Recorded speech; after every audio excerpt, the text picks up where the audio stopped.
ഉദ്യോഗാർത്ഥികൾക്കിടയിൽ വന്ന സംശയം തന്നെയാണ് കേറ്റഡ് 3 പോരെ അല്ലെങ്കിൽ സെറ്റ് പോരെ എന്നുള്ള ഒരു കാര്യം. സുപ്രീം കോടതി വിധിയുടെ അടിസ്ഥാനത്തിലുള്ള മാറ്റങ്ങൾക്ക് വിധേയമാണ് മേൽ പറഞ്ഞ ഇളവുകൾ. ഇങ്ങോട്ട് വരുമ്പോൾ ഇവിടെ ഒരു കുറിപ്പ് കൊടുത്തിട്ടുണ്ട്. ഈ കുറിപ്പാണ് നിങ്ങൾ ശ്രദ്ധിക്കേണ്ടത്. ഇതെല്ലാ വിജ്ഞാപനത്തിലും ഇല്ല, ഈ വിജ്ഞാപനത്തിൽ മാത്രമാണ് കൊടുത്തിട്ടുള്ളത്. എല്ലാ സാധ്യതയുമില്ല, ഉറപ്പായിട്ടൊരു കാര്യം തന്നെയാണ് വരാൻ പോകുന്ന വിജ്ഞാപനത്തിന്റെ ഒരു ഭാഗമായിട്ട് ഇത്. Hi friends, welcome to competitive cracker. ഞാൻ ശ്രീകല. നമ്മുടെ കേറ്റഡിന്റെ വിജ്ഞാപനം വന്നു. ഏറ്റവും പ്രധാനപ്പെട്ട കാര്യങ്ങൾ നിങ്ങളിലേക്ക് എത്തിക്കാനായിട്ടാണ് ഈ വീഡിയോയുമായിട്ട് വന്നിരിക്കുന്നത്. മറ്റൊന്നുമല്ല, സുപ്രീം കോടതിയുടെ വിധി, അങ്ങനെയുള്ള ഒരുപാട് കാര്യങ്ങൾ പുതിയ കേറ്റഡ് നോട്ടിഫിക്കേഷനിൽ മെൻഷൻഡ് ആണ്. സോ നിങ്ങൾ മാറ്റങ്ങൾ അറിഞ്ഞു തന്നെ മുന്നോട്ട് പോവുക. സോ ഇതാണ് നമ്മുടെ നോട്ടിഫിക്കേഷൻ.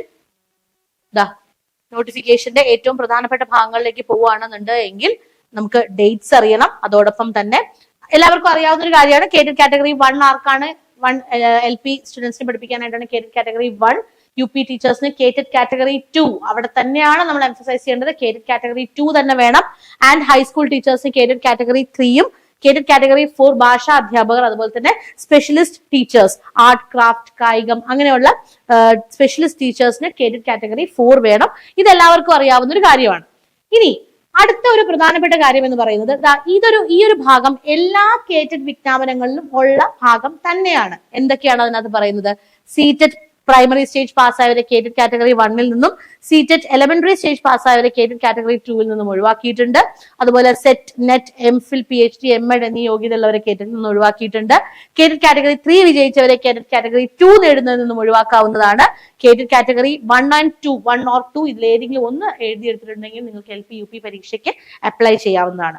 ശരിയാണ്, ഇത് എല്ലാ കേറ്റഡ് വിജ്ഞാപനങ്ങളിലും കൃത്യമായിട്ട് പറഞ്ഞിട്ടുള്ള ഒരു കാര്യമാണ്. എന്നാൽ ഇങ്ങോട്ട് വരുമ്പോൾ ഇവിടെ ഒരു കുറിപ്പ് കൊടുത്തിട്ടുണ്ട്. ഈ കുറിപ്പാണ് നിങ്ങൾ ശ്രദ്ധിക്കേണ്ടത്. ഇതെല്ലാ വിജ്ഞാപനത്തിലും ഇല്ല, ഈ വിജ്ഞാപനത്തിൽ മാത്രമാണ് കൊടുത്തിട്ടുള്ളത്. 1/9/2025 തീയതിയിലെ ബഹുമാനപ്പെട്ട സുപ്രീം കോടതി വിധിയുടെ അടിസ്ഥാനത്തിലുള്ള മാറ്റങ്ങൾക്ക് വിധേയമാണ് മേൽപ്പറഞ്ഞ ഇളവുകൾ. മേൽപ്പറഞ്ഞ ഇളവുകൾ ഇതൊക്കെ തന്നെയാണ് അല്ലെ. അപ്പൊ ഈ ഇളവുകളില് എന്താണ്? 1/9/2025 തീയതിയിലെ ബഹുമാനപ്പെട്ട സുപ്രീം കോടതി വിധിയുടെ അടിസ്ഥാനത്തിലുള്ള മാറ്റങ്ങൾക്ക് വിധേയമാണ്. അതായത് നിങ്ങൾക്കറിയാം, നമുക്ക് സുപ്രീം കോടതി വിധി വന്നു, അതിനെ ബേസ് ചെയ്തിട്ട് നമ്മൾ ഒരുപാട് ഡിസ്കഷൻസിലോട്ട് മുന്നോട്ട് പോയി. ഏറ്റവും റീസെന്റ് ആയിട്ട് നടന്ന നമ്മുടെ ഭിന്നശേഷിക്കാരായ ഉദ്യോഗാർത്ഥികളുടെ നിയമനം, തടഞ്ഞു വെച്ചിരിക്കുന്ന നിയമനമായിരുന്നു, കേസിലുണ്ടായിരുന്ന നിയമനമായിരുന്നു. വീണ്ടും അത് പുനരാരംഭിച്ചിട്ടുണ്ട്. അപ്പൊ അതിന്റെ ഭാഗമായിട്ട് ഒരു ഉത്തരവ് നമ്മൾ കണ്ടു. ആ ഉത്തരവിൽ വളരെ കൃത്യമായിട്ട് പറയുന്നുണ്ട്, UPSC അധ്യാപകരാകണമെങ്കിൽ നിങ്ങൾക്ക് എന്ത് വേണം? കേറ്റഡ് 2 തന്നെ വേണം. കേറ്റഡ് 2 മാത്രമായിരിക്കണം യോഗ്യത എന്നുള്ളത് വളരെ വ്യക്തമായിട്ട് ആ ഒരു ഉത്തരവില് പറയുന്നുണ്ട്. സോ അതിനുശേഷം ഉദ്യോഗാർത്ഥികൾക്കിടയിൽ വന്ന സംശയം തന്നെയാണ് കേറ്റഡ് 3 പോരെ അല്ലെങ്കിൽ സെറ്റ് പോരെ എന്നുള്ള ഒരു കാര്യം. അപ്പോൾ ഈ ഒരു ഉത്തരവിൽ കൃത്യമായി പറഞ്ഞിട്ടുണ്ട് കേറ്റഡ് 2 മാത്രമാണ് യോഗ്യത എന്ന് പറയുന്നുണ്ട്. സോ ഡെഫിനറ്റ്ലി ഭിന്നശേഷിക്കാരുടെ നിയമനത്തിന്റെ ഭാഗമായിട്ട് വന്ന ഈ ഉത്തരവ് തന്നെ നമുക്ക് ഇനി അങ്ങോട്ടും, അതായത് വരാൻ പോകുന്ന LPSA UPSAക്കും ഇത് നോട്ടിഫിക്കേഷൻ റിഫ്ലക്ട് ചെയ്യാനുള്ള എല്ലാ സാധ്യതയും എല്ലാം ഉറപ്പായിട്ടൊരു കാര്യം തന്നെയാണ്. വരാൻ പോകുന്ന വിജ്ഞാപനത്തിന്റെ ഒരു ഭാഗമായിട്ട് ഇത് വരും. അതായത് UPSA എഴുതണമെങ്കിൽ കേറ്റഡ് 2 വേണം എന്ന നിർബന്ധം. നിങ്ങൾക്ക് കേറ്റഡ് 3 ഉണ്ടാവാം, സെറ്റ് ഉണ്ടാവാം, ഹയർ ക്വാളിഫിക്കേഷൻസ് പലതും നിങ്ങൾ ക്വാളിഫൈ ചെയ്തിട്ടുണ്ടാവാം. പക്ഷെ UPSC അധ്യാപകരാകണമെങ്കിൽ, ആ ഒരു പരീക്ഷ എഴുതണമെങ്കിൽ നിങ്ങൾക്ക് കേറ്റഡ് 2 നിർബന്ധമായിട്ട് ചോദിക്കാം. അപ്പൊ എന്തുകൊണ്ടാണ് അങ്ങനെ ഒരു എന്താ പറയാ ഒരു നിർബന്ധം വരുന്നതെന്ന് വെച്ചാൽ മറ്റൊന്നുമല്ല, സിമ്പിൾ ലോജിക് ആണ്. കേറ്റഡ് കാറ്റഗറി 3ൽ നമ്മൾ പഠിക്കുന്ന സൈക്കോളജി എന്താണ്? അഡോളസെന്റ് സൈക്കോളജിയാണ്. കേറ്റഡ് കാറ്റഗറി 2ലേക്ക് വരുമ്പോൾ ചൈൽഡ് സൈക്കോളജിയാണ്. UPSCയിൽ പഠിപ്പിക്കുന്ന അധ്യാപകർ ക്വാളിഫൈ ചെയ്യേണ്ടത് എന്ത് തന്നെയാണ്? ചൈൽഡ് സൈക്കോളജി തന്നെയാണ്. ഇത് ഒരു കാരണം മാത്രമാണ്. ഇതുപോലുള്ള ഒരുപാട് കാരണങ്ങൾ കൊണ്ട് തന്നെയാണ് കേറ്റഡ് 2 തന്നെ ആയിരിക്കണം UPSC സ്കൂളിലെ അധ്യാപകരുടെ യോഗ്യത എന്ന് കൃത്യമായിട്ട് പറഞ്ഞിരിക്കുന്നത്. അതുകൊണ്ട് ഇവിടെ നമ്മൾ കൺഫ്യൂഷൻസിനെ കുറിച്ചോ അല്ലെങ്കിൽ നമ്മൾ ഇതിനെക്കുറിച്ചോ ആധികാരികമായി ചർച്ച ചെയ്യുന്നതുകൊണ്ടോ ചിന്തിക്കുന്നത് കൊണ്ടോ ഒന്നും ഒരു പരിഹാരമല്ല. നമുക്കിപ്പോ ചെയ്യാൻ പറ്റുന്ന ഒരു കാര്യം, നിങ്ങൾ UPSCയിലേക്ക് പോകുന്ന അധ്യാപകരാണ് എങ്കിൽ നിങ്ങൾ ആദ്യം ചെയ്യേണ്ട കാര്യം കേറ്റഡ് 2 ക്വാളിഫൈ ചെയ്യുക എന്നുള്ളത് തന്നെയാണ്. ബാക്കി കാര്യങ്ങളൊക്കെ വരുമ്പോ വരട്ടെ. അധ്യാപകരെ സംബന്ധിച്ചിടത്തോളം എത്രത്തോളം ക്വാളിഫൈങ് ഡിഗ്രീസ് നിങ്ങൾക്ക് പാസ് ആക്കാൻ പറ്റുമോ, ക്ലിയർ ആക്കാൻ പറ്റുമോ, അത്രത്തോളം നിങ്ങൾ ക്ലിയർ ആകുക. അത് തന്നെയാണ് നമ്മളിവിടെ ശ്രദ്ധിക്കേണ്ട സ്ട്രാറ്റജി. സോ നിങ്ങൾക്ക് സെറ്റ് ഉണ്ടായിക്കോട്ടെ, നെറ്റ് ഉണ്ടായിക്കോട്ടെ, എന്തോ ഉണ്ടായിക്കോട്ടെ, കേറ്റഡ് 2 എഴുതിയെടുക്കാൻ ഒരു ബുദ്ധിമുട്ടും ഇല്ല. വരാൻ പോകുന്ന പരീക്ഷയുടെ ഡേറ്റ്സ് കൃത്യമായിട്ട് മനസ്സിലാക്കുക. കേറ്റഡ് കാറ്റഗറി 2 നിങ്ങൾ ക്ലിയർ ചെയ്യുക. സർവീസുള്ള അധ്യാപകരോട് പറയാനുള്ളത്, ഇത് പരീക്ഷ എന്ന് പറയുന്നത് ജനറൽ കാറ്റഗറിയിലെ വിജ്ഞാപനമാണ് വന്നിരിക്കുന്നത്. അപ്പൊ നിങ്ങളുടെ ഡേറ്റ്, ഇപ്പൊ ഇവിടെ നമുക്കറിയാം ഡേറ്റ് നോക്കുകയാണെന്നുണ്ടെങ്കിൽ എന്നാണ് എക്സാമിന്റെ പ്രധാനപ്പെട്ട ഡേറ്റ്സ് എന്ന് പറയുന്നത് വളരെ കൃത്യമായിട്ട് ഇവിടെ മെൻഷൻ ചെയ്തിട്ടുണ്ട്. ഒന്ന്, ഓൺലൈൻ രജിസ്ട്രേഷൻ ആരംഭിക്കുന്നത് 22/12/2025 അതായത് ഇന്ന് മുതൽ നമുക്ക് ആരംഭിച്ചിട്ടുണ്ട്. എന്ത് ഡേറ്റ് തീരുന്നത് 30/12/2025. എത്ര ദിവസമുണ്ട്? 8 ദിവസം മാത്രമാണ് എന്തിനായിട്ടുള്ളത്?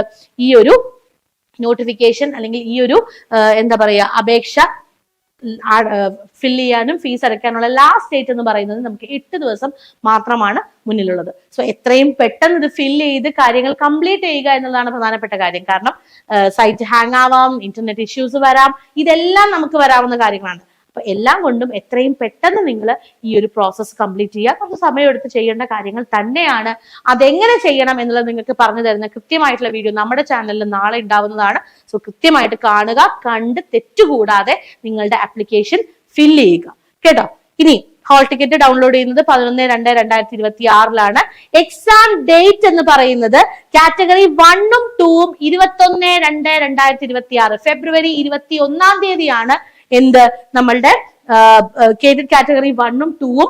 കേഡറ്റ് കാറ്റഗറി 3ഉം 4ഉം 23/2/2026 അത് സെറ്റ് പരീക്ഷ 22 ഉള്ളത് കൊണ്ട് തന്നെ ആ ഒരു കൺഫ്യൂഷൻ ഇല്ലാതെ വളരെ കൃത്യമായിട്ട് അവർ 23 എന്ത് വെച്ചിട്ടുള്ളത്? കേഡറ്റ് കാറ്റഗറി 3ഉം 4ഉം വെച്ചിട്ടുള്ളത്. അപ്പൊ നിങ്ങൾ സെറ്റ് ക്വാളിഫൈഡ് ആകണം അല്ലെങ്കിൽ സെറ്റും കൂടി അപ്ലൈ ചെയ്തിട്ടുള്ളവരാണെങ്കിൽ ഒരു ടെൻഷനും വേണ്ട. ഇതിനിടയ്ക്ക് ആ ഒരു ഡേറ്റിൽ നമുക്ക് സെറ്റ് എക്സാം എഴുതാൻ ഒരു ബുദ്ധിമുട്ടും ഇല്ല. ഓക്കെ, സോ ഇതാണ് പ്രധാനപ്പെട്ട എക്സാം ഡേറ്റ്സ് എന്ന് പറയുന്നത്. ഏറ്റവും പ്രധാനപ്പെട്ട കാര്യം, ഫെബ്രുവരിയിൽ പരീക്ഷയാണ്. നമ്മുടെ മുന്നിൽ എത്ര ദിവസമുണ്ട്? നമ്മുടെ മുന്നിൽ ഇനി ആകെയുള്ളത് ഏകദേശം നമുക്ക് അവധികളൊക്കെ മാറ്റി നിർത്തിയാൽ 50 ദിവസം, നമുക്കൊരു 45 ദിവസം കൂട്ടിയാൽ മതി പഠിക്കാനും റിവൈസ് ചെയ്യാനും. അല്ലെ, പഠിക്കാൻ നമുക്കൊരു 45 ദിവസം, പിന്നീട് റിവൈസ് ചെയ്യാൻ നമുക്കൊരു 15 ദിവസം വേണം. സോ ഡെഫിനറ്റ്ലി നമ്മുടെ ഒരു 45 ഡേ ആണ് നമ്മുടെ മുന്നിലുള്ളത്. ഈ 45 ദിവസം കൊണ്ട് എങ്ങനെ കേട്ടിട്ട് നേടാം? ഒരു ടെൻഷനും വേണ്ട. കഴിഞ്ഞ 10 വർഷത്തിനോളമായി ഈ ഒരു മേഖലയിൽ ഞങ്ങള് CC കോമ്പറ്റീറ്റീവ് ക്രാക്കർ 25,000-ലധികം ഉദ്യോഗാർത്ഥികളെ കേട്ടിട്ട് പാസ്സാക്കുന്നതിലൂടെ മുന്നോട്ട് പോയിക്കൊണ്ടിരിക്കുകയാണ്. സോ നിങ്ങൾക്ക് ഒരു ടെൻഷനും വേണ്ട. എങ്ങനെ പാസ്സാവണം, എന്ത് പഠിക്കണം, ഇങ്ങനെയുള്ള കാര്യങ്ങൾക്കായിട്ട് ഞങ്ങൾ ഇവിടെയുണ്ട്. കോമ്പറ്റീറ്റീവ് ക്രാക്കറിന്റെ 45 ഡേ ക്രാഷ് ബാച്ച് കേറ്ററ്റിന് ആരംഭിക്കുകയാണ്. ലൈവ് ക്ലാസ്സസും എല്ലാമായിട്ട് വളരെ എന്താ പറയാ അടിപൊളിയായിട്ട് ഞങ്ങളുടെ അധ്യാപകർ നിങ്ങളോടൊപ്പം ഉണ്ട്. സോ ഈ കോഴ്സിനെ കുറിച്ചുള്ള കൂടുതൽ വിവരങ്ങൾ അറിയാനായിട്ട് നമ്മുടെ ബോർഡ് നമ്പർ 8589083568 കോൺടാക്ട് ചെയ്യുക. ഇതോടൊപ്പം തന്നെ എങ്ങനെയാണ് കോമ്പറ്റീറ്റീവ് ക്രാക്കറിന്റെ ക്ലാസ്സസ് കൃത്യമായിട്ട് സിലബസ് ബേസ്ഡ് ആയിട്ട് നിങ്ങൾ എന്തെല്ലാം പഠിക്കണം, പ്രയോറിറ്റി ടോപ്പിക്സിനെ ബേസ് ചെയ്തിട്ടുള്ള റെക്കോർഡഡ് ക്ലാസ്സസ്, നിങ്ങൾക്ക് എല്ലാ സംശയങ്ങളും തീർത്ത് പഠിക്കാനായിട്ടുള്ള റെക്കോർഡഡ് ക്ലാസ്സസ്, അതോടൊപ്പം തന്നെ അധ്യാപകരോടൊപ്പമുള്ള 1.5 മണിക്കൂറോളം വരുന്ന ഓരോ സബ്ജക്റ്റിന്റെയും ലൈവ് ക്ലാസ്സസ്, അങ്ങനെ എല്ലാ കാര്യങ്ങളോട് കൂടി നിങ്ങളുടെ പഠനം നിങ്ങളുടെ വീടുകളിൽ ഇരുന്ന് നിങ്ങളുടെ ജോലിയോടൊപ്പം നിങ്ങളുടെ കുടുംബത്തെ നോക്കിക്കൊണ്ട് തന്നെ നിങ്ങൾക്ക് മുന്നോട്ട് കൊണ്ടുപോകാവുന്നതാണ്. സോ കംഫർട്ടബിൾ ആയിട്ട് പഠിക്കുക. കേട്ടിട്ട് ഞങ്ങളോടൊപ്പം ഇങ്ങ് പോന്നോളൂ.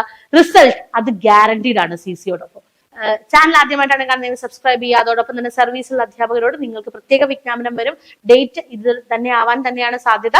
അല്ലെങ്കിൽ കൂടിപ്പോയാൽ കുറച്ച് ദിവസം അങ്ങോട്ടോ ഇങ്ങോട്ടോ, ഏതായാലും നോട്ടിഫിക്കേഷൻ ഉടനെ തന്നെ വരും. സോ അപ്ലൈ ചെയ്യുക, നന്നായിട്ട് പഠിക്കുക.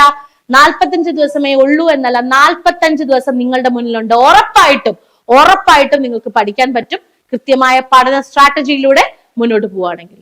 കൂടുതൽ വീഡിയോസുമായിട്ട് നമുക്ക് വീണ്ടും കാണാം. Stay tuned. Thank you.